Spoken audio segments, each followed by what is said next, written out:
Hi friends, welcome to delta news.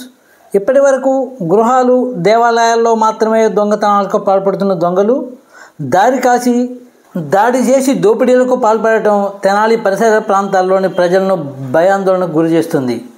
ఈ దారి దోపిడీ ఘటనకు సంబంధించి బాధితుడి బంధువులు తెలిపిన వివరాలు ఇలా ఉన్నాయి.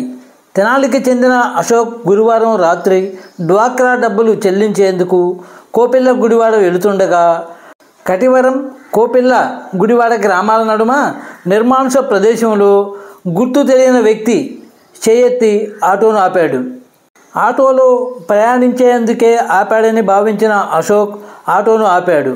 ఆటోలో ఎక్కిన అగంతకుడు అశోక్పై బ్లేడ్తో దాడి చేసి అతని వద్దనున్న 11,000 రూపాయలు తీసుకొని పరారయ్యాడు. తీవ్ర గాయాల పాలైన అశోక్ ఫోను ద్వారా జరిగిన ఘటనపై తన బంధువులకు సమాచారం ఇచ్చాడు.